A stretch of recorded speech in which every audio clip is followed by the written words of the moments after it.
Tonight, find out how Troy University celebrated their 125th birthday celebration. Plus, see how local flower shops are preparing your special gift from your Valentine. Stay tuned. TrojanVision Nightly News starts now. From the high-definition digital production center on the Troy campus, with news from Troy University locations around the world, this is TrojanVision Nightly News. Hello and welcome to TrojanVision Nightly News for February 13, 2012. I'm Kendra Richards. And I'm Courtney Still. Thank you for joining us this evening. Troy University kicked off its 125th birthday celebration with an announcement that officials hope will keep Troy going for another 125 years. At a birthday gala Saturday night in the Trojan Center ballrooms, Troy University announced that the school has raised more than $167 million in its Building Beyond Boundaries capital campaign, not far from the campaign's $200 million goal. That dollar amount is money that Chancellor Jack Hawkins says will help build up the university for years to come. Because of this effort, we will see scholarships, professorships, new centers of excellence, such as the one that we opened yesterday when we cut the ribbon to the Manley Johnson Center for Political Economy, which will be one of the great centers of excellence, not only at Troy, not only in the state, but also across this country in the study of economics. New buildings. Alumnus and CNN correspondent Tom Foreman was the MC for the event. The banquet was the first of many birthday celebrations planned for 2012. The next will be the university's worldwide birthday celebration Friday, the 24th in Sartain Hall. March is Women's History Month, and to celebrate, Troy University selects 5 female students as Outstanding Women of the Year for Troy. Right now, the Student Government Association is looking for nominations for this year's awards. The nomination applications are available on the SGA website at troy.troy.edu/SGA. Anytime any female Troy student is eligible for the SGA, asks that anyone nominated be a role model for women and actively involved in the community and at school. I think it's a great way to show them that we recognize what they're doing and all the effort that they put in. Over the years, women have been kind of overlooked throughout history, so just until this past decade, we've really just started to recognize women leaders and such, and it's a great way for us to take time to recognize those women leaders in our community here. Applications are available now on the SGA website and are due by February 24th. Tomorrow is Valentine's Day, and that means find that perfect gift for that special someone. That's right, Kendra, and for many that perfect gift comes in the form of flowers. So how does a florist actually get ready for one of the biggest flower giving days of the year? Christina Cook finds out.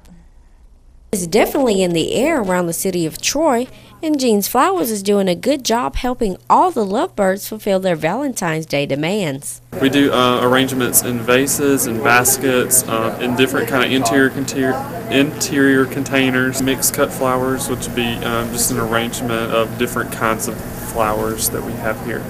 With Cupid spreading his Valentine's Day fever, many last-minute lovers are trying to find ways to surprise their significant others. We really prepare weeks and weeks for this day, and of course there's only so much you can do with fresh flowers, but we anticipate the people that will come in at lunchtime tomorrow or tomorrow afternoon and realize they have to go home with something. So we're prepared for that, and that we hope we can help everyone succeed in their Valentine's Day presents. Cupid's era always seems to miss a few people during the season of love, but some are more than happy just to help others celebrate the season. I actually came shopping for my cousin, his girlfriend, for Valentine's Day, and he wants me to get some flowers for his girlfriend and probably some chocolates or something.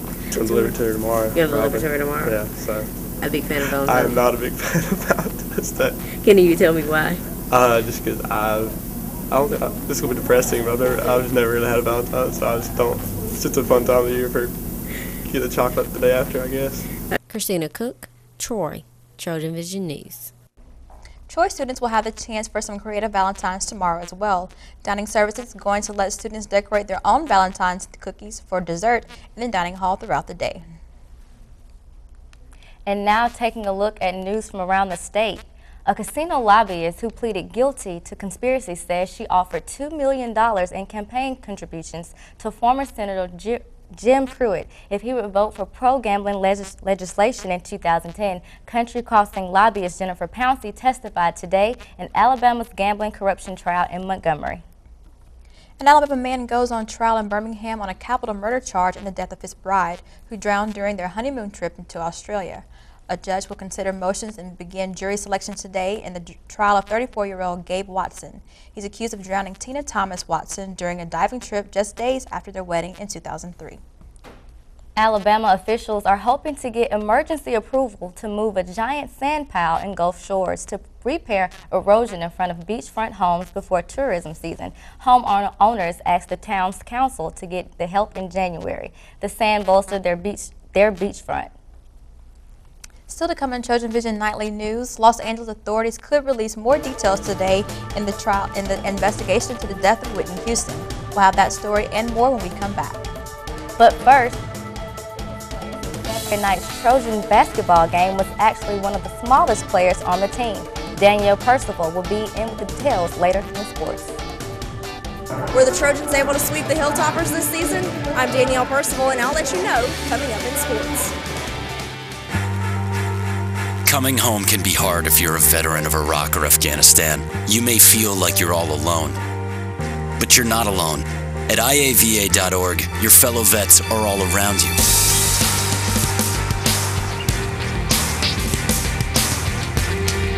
Join our free online community, get the resources you need, and connect to other vets who know where you're coming from. IAVA.org. We've got your back. There's a lot more to somebody being successful in society than just their diploma. We're in the business of making well-rounded individuals. They taught me so much more than skills. At Troy, they truly believe that one person can make a difference. We want to educate the mind to think, the heart to feel, the body to act. We're not trying to be all things to all people, but what we do very well. Troy University, in class, online, within reach. Troy.edu. From the high-definition digital production studios of Troy University, you're watching the award-winning TrojanVision Nightly News. And now for a look at what's happening across the nation and around the world, we go to Kendra Richards at the Global News Desk. Kendra. The body of Whitney Houston has been removed from the Los Angeles County Coroner's Office as her family prepares to lay the music legend to rest. Begad Shaban has the latest from the Los Angeles, where investigators are still trying to piece together the final moments of Whitney Houston's life. Beverly Hills police revealed new details about Whitney Houston's death. She was unconscious and unresponsive at the time that she was found. A member of Houston's entourage found the 48-year-old Grammy winner in the bathtub of her Beverly Hills hotel room Saturday. She was underwater but not completely submerged. I don't have any information on that. Houston's battle with drugs was well known. Officials aren't ruling out any causes of death until they have the results of toxicology tests, which could take 6 to 8 weeks. Until we run a tox and see the level and what's in the system, we're not going to speculate. Fan Renee Wright brought her 16-year-old niece to the coroner's office to pay her respects. Her smile was just so pleasant and so graceful, and her singing, it just touched my heart. At her peak, her powerful voice made her one of the world's best-selling artists. Houston's family has taken her body from the morgue.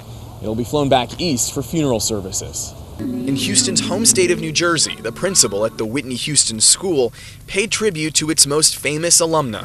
She was a fine person. We're sad. Students walked from the school grounds to Houston's childhood home as they remembered a music legend who inspired generations.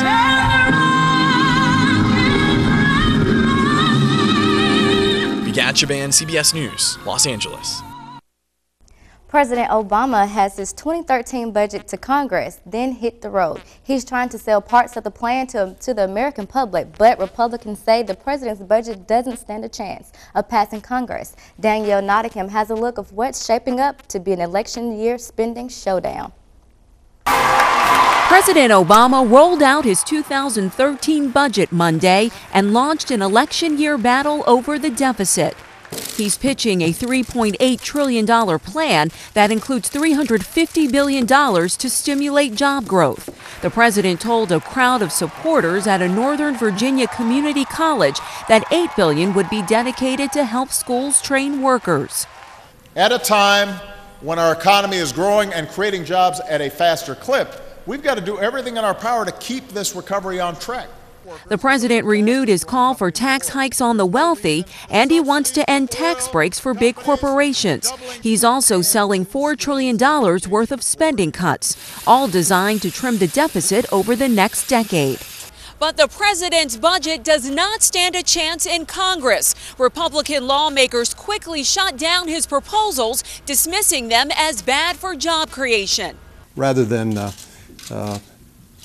treading water, he actually makes things worse. And they say his budget actually does nothing to cut the deficit. Somebody asked me if this budget was dead on arrival, and I said, no, it's not dead on arrival, it's debt on arrival. Republicans refuse to accept new tax hikes. They demand bigger spending cuts and a Medicare overhaul.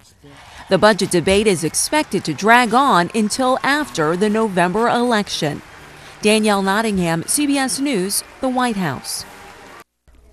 It can take a long time to heal from the pain and sadness of a broken heart, but heart experts warn some people it can be very real and actually do damage to the heart. Randall Pinkston reports on what's called broken heart syndrome. Vera Campanino was cheering for her son at his football game when she felt a sharp pain. Sort of from the middle of my chest and went all the way up to my shoulders. She was having a heart attack, but tests showed no arteries were blocked. The 49-year-old had been under lots of pressure. Stressful, running around. I have workers in my house. My mother had a heart attack. Doctors determined she was suffering from broken heart syndrome, a temporary heart condition that's triggered by emotional stress. It is still a form of heart attack. The difference here is that the arteries are open and that the pump of the heart is just really badly affected. So typically almost the entire heart is affected. Broken heart syndrome affects mostly women and comes on suddenly after an intense event, like the death of a loved one or even being surprised. Doctors at NYU Langone Medical Center are studying the condition. They're not sure why it happens to some people and not others. Many of the patients have sky-high adrenaline levels and levels of other related hormones. So we think that that may be a way that the body is expressing its reaction to stress. Vera's heart was damaged, but just like a broken heart, it healed. She takes heart medication now as a precaution. It could happen any time in my life, or it couldn't. But it's always in the back of my head, always. And she's trying to manage her stress as best she can. Randall Pinkston, CBS News, New York. And that wraps things up from the Global News Desk. To see more stories from across the country and around the world, including what's the best chocolate and wine to get for your Valentine, you can tune in to TrojanVision Global News right after the nightly news. Now, back to you, Courtney. Thank you, Kendra. Now Danielle Percival joins with a look at sports. So Danielle, this past weekend was pretty chilly and a lot of windy weather out there, but it didn't put a stop to Trojan sports. Well, that's right. Still lots of Trojan teams in action, including one team who got off to a pretty hot start. The Trojan softball team started things off in perfect fashion over the weekend, sweeping the Southeast Louisiana Lion Classic in their opening weekend of play.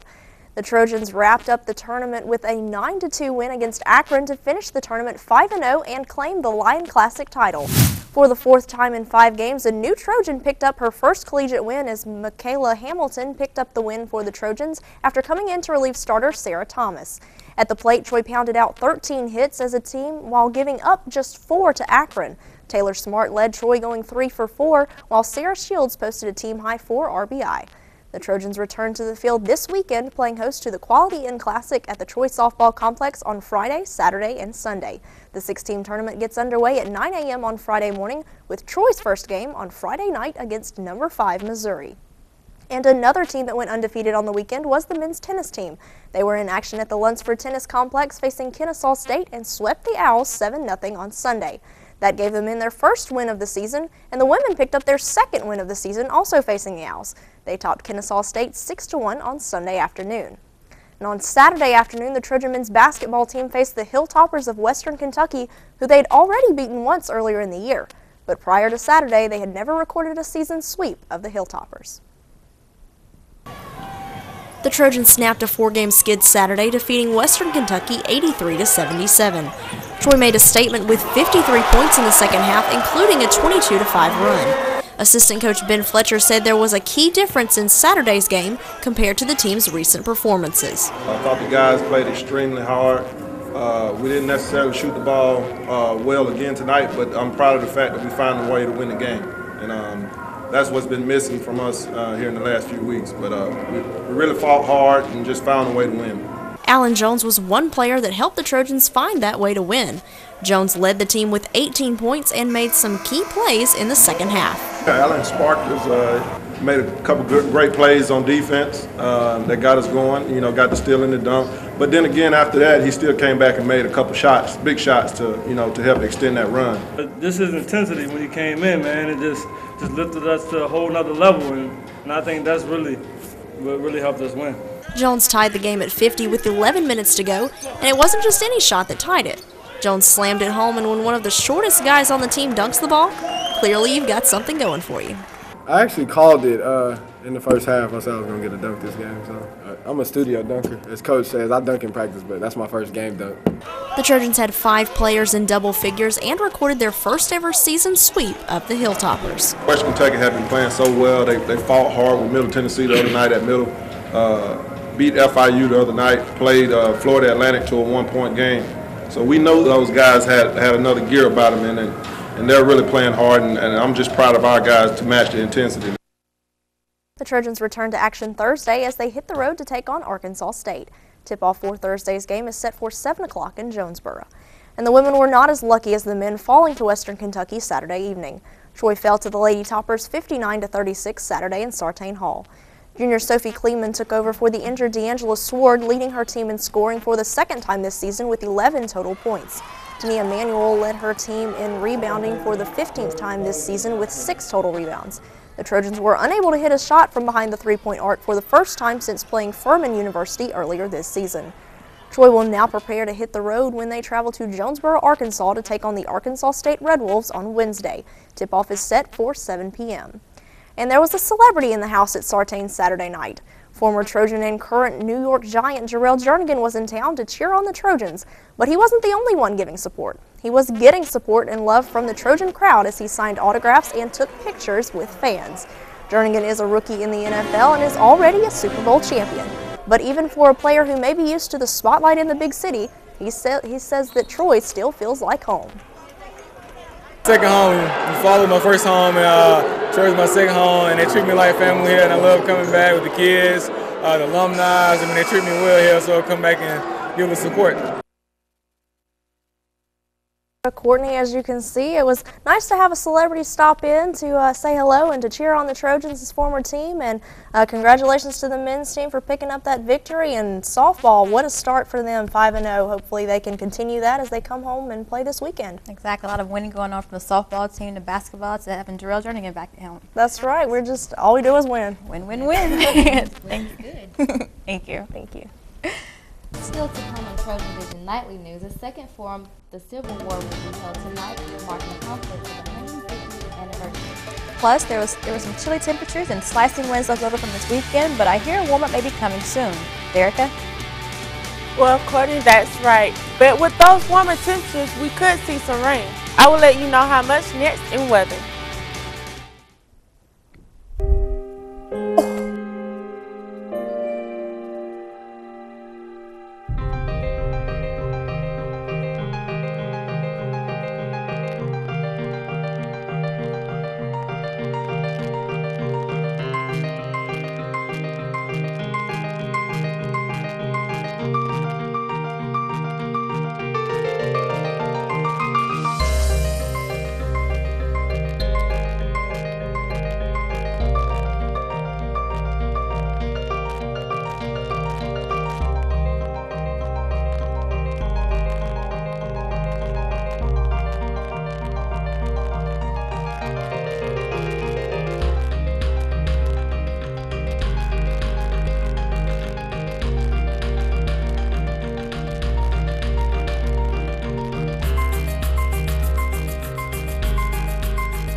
From the high-definition digital production studios of Troy University, You're watching the award-winning Troy TrojanVision Nightly News.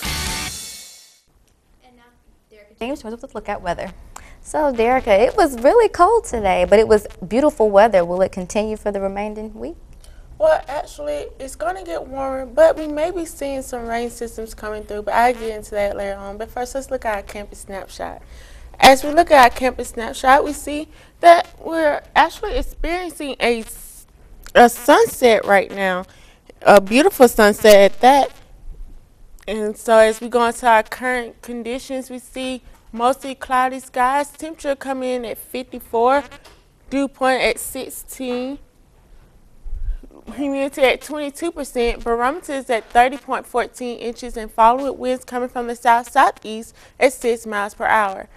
Today's stats: high 54, low 37. There was no rain today. Sunrise was at 6:28 a.m. and the sunset actually started a little bit early, but it should start at 5:28 p.m. And as we look at the temperatures around the state, Huntsville coming in at 45, Birmingham at 50, Montgomery at 52, Troy at 54, Phoenix City at 54, Dothan at 54, and Mobile coming in at 56. So it's a very cool, chilly day around the state of Alabama. And it's much been like that across the whole southeast. As you can see, most areas are staying in the 40s and the 50-degree range, with some areas actually going to the high 30s. But as you can also see, Florida has actually experienced a decrease also in their temperatures. Usually they were about in the mid-70s, but they have come down to the high 60s, so that's a big difference. And as we look at the U.S. as a whole, we see that the temperatures are pretty much ranging the same as a whole, mostly 30s and 40s throughout the whole U.S. And as we go into the current surface, we see that it's not too much going on. In the Midwest and in the West, we see some low and high pressure systems, and some places are actually seeing some icy conditions right now, and with cold fronts coming through. But looking closer into our region, we see right here there's a rain system over the state of Mississippi, and that rain system may be moving across Mississippi into our area by late tonight, by around midnight, early into the next morning. So as we look at the next 48 hours, we should be experiencing about a 0.4 to 0.5 inches of rain. So not much than a half of an inch of rain. So it's going to be just a light rain, but some areas may be seeing up to about an inch of rain tomorrow. So you want to be on the lookout for that if you're traveling. And then for tonight's forecast, we're going to have some pretty chilly night tonight with lows in the 30s. So you want to make sure you bundle up tonight. And so as we go into Tuesday, we can see that rain coming through much of Alabama and Georgia, much of the southeast basically. And then on Monday, that rain should clear out. And then on Wednesday, that rain should also be clear.